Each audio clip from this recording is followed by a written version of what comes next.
Beautiful. Yep. Good. Good. And lower. Good. Good.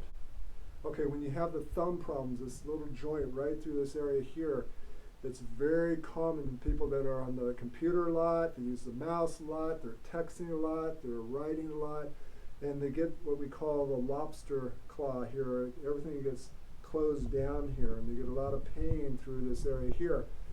A lot of people call that tendonitis, Quervains, Tenosynovitis, or when it gets advanced, it's more of osteoarthritis underneath it in that bottom joint where the metacarpals meet the carpals.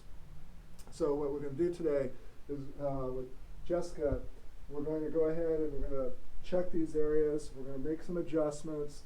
Also, we got to free up the nerve supply coming here, because what innervates the muscles right in this thumb area is going to be the lower neck area. Let's go ahead and first we're going to give an adjustment. We're going to free this area up, give a good nerve supply down this. We're going to adjust the wrist and the thumb probably, and then we're going to go over the exercises to retrain this claw to get opened up and moving once again. Okay? Let's go. Let's go face down.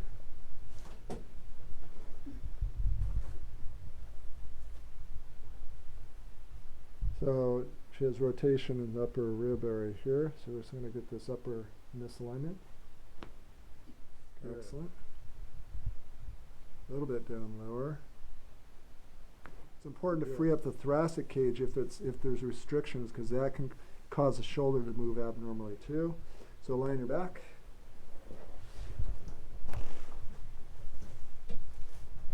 So you can tell when the spine is not moving right, because there's certain muscles that are going to be just pulling that can really feel this. Feel that there? Mm-hmm. Yeah. And this is what feeds right down to that thumb and wrist, right in here. Beautiful.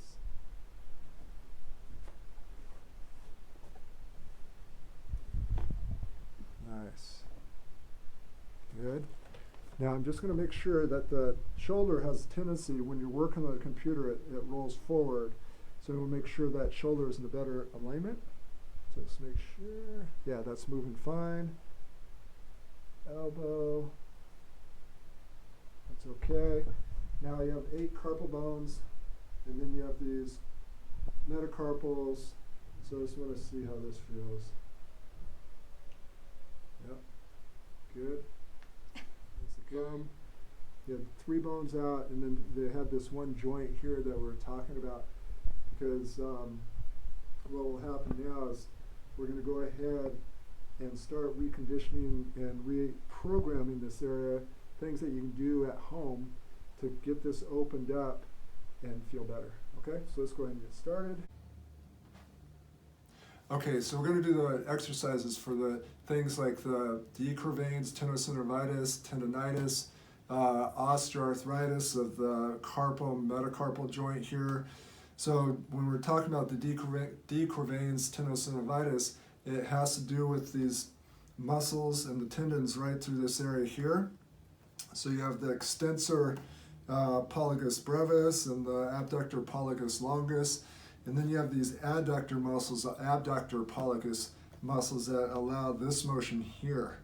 So what we want to do is go realize the mechanism of injury really is repetitive, and it's coming from too much computer work, too much texting, a lot of writing, maybe the mousing work, so it gets your hand in this position where it's going to shorten up these adductor muscles and then stretch out these extensors and the abductor muscles.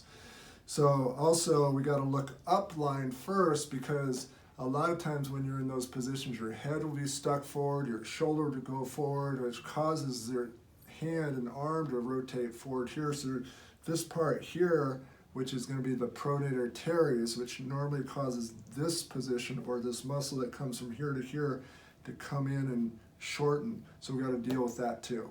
So what we want to do is start off first of all with the muscles in the back here.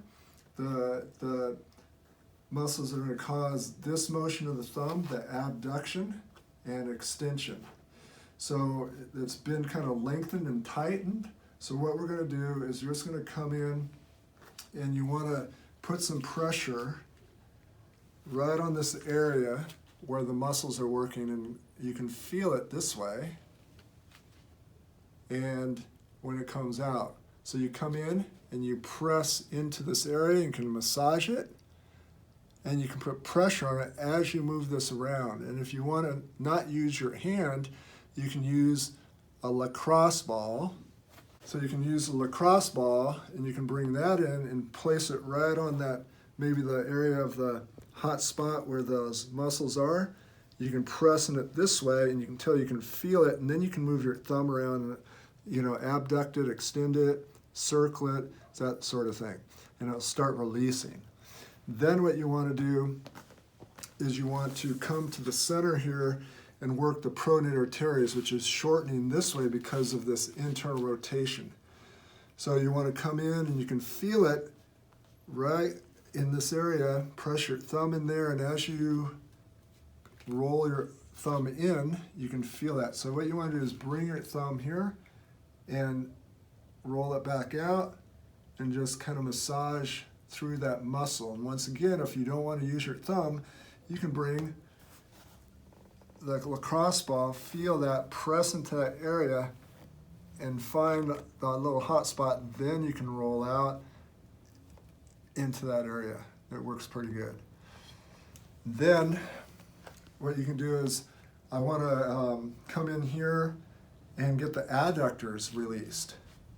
So one is I'd want to get the little web part here. I'd want to get my thumb and finger in there and start massaging that area as I move that thumb in and out and away. So you get the abduction in there and pull it away, abduction, and also massage this fat pad of the thenar eminence and work that to release the muscle. Now, once again, you can also come in, you can use a lacrosse ball and put it right on that fat pad or the thenar eminence, press into it, and it's going to be pretty tender and certain when you hit the hot trigger point, and then you can move it around like so. Works really well that way. So now you can get that area released. Now the other thing that I like to do is that you should also work the extensors of the wrist and the flexors. So you want to do that by, you can get a dumbbell and just get the one with, it's light enough for you. You don't want this to be a major workout. And you come in, you can start working extension, and you want to drop your wrist off, and you can assist this up, because what you want to do is you want to do what's called an eccentric contraction, where you're actually, it's causing a lengthening of it. So as I'm dropping this way, it's a negative, it's actually stretching these extender muscles for the wrist, but it's under load, so it's strengthening as you stretch. That's a really good thing to do because it's going to strengthen, lengthen, and stretch the area, stretch the scar tissue in the same time. So you want to be able to do these. Now each one of these little strengthening, these exercises, you do them 1 to 2 times a day and do it for about 15 reps each. Now the flexion portion, you can come in here, and that right here, you're going to lengthen this, but you come up here if you want some help that way and do the negative and go back slow. And you can assist it up and go back slow this way. So you can feel that work. Remember, you want about 15 times in the reps, okay? Now to strengthen up and get this area here, the abductor pollicis longus and extensor pollicis brevis here, that muscle that runs from here and it goes all the way down, so it's going to be more in a stretched position. But what you want to do is you can use the eccentric contractions there, is you get a rubber band and you can stretch it this way and slowly let it drop down. Stretch out, give it assistance, and slowly let it drop down. Just like that. Slowly let it drop down. And you keep doing that. 15 times would be great, but a lot of times you just can't do it that many. Do as many times as you can. So now the other one is this adductor muscle, the abductor pollicis brevis. So that brings the thumb in this way. So it's going to be shortened. So we want to get it elongated while you strengthen it, and you can stretch it at the same times. So merely you bring it in here, you press this way while trying to resist it, and you come back up and then press as you try to resist it. You can really feel that stretch and strengthen that area. It's going to break up scar tissue. It's really good. And you want to do that once again, about 15 times, a couple times a day. You want to do it every day.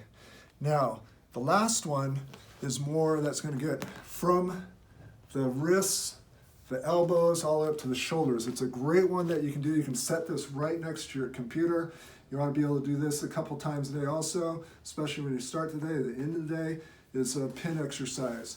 So all you're going to do is you're going to start off, have the one finger on, thumb, and you start off this direction here. The motion should be coming in and out that way. Okay, should be able to come in and down that way. That way. So you go this way. That's the first step. Then you can come up and come straight out. And then you can go up, which is the hardest. See, I can't get all the way up. That's just one. And you try to get down, up, down, straight out, and then all the way up. Now the key is you don't want to press your head forward because you're going to strain your neck and you're going to choke down on these nerves that feed this whole network here. So you keep your ears over your shoulders as you do this, okay? Now, if it's too easy for you, just the one finger and the thumb, add 2 fingers. If it's too easy there and you're able to do these with no problems, add 3 fingers. And then you can go to 4. It's rare that I see people that can do it with 4. So that you should be doing twice a day. You're going to see it's going to really feel a lot of stress right in that thumb joint, in the wrist, in the elbow, in the shoulders. It's a great one to loosen up pre and post computer work, okay? All right, so that's all we're going to do today. We'll have more videos in the future. If you have any questions, just comment down below.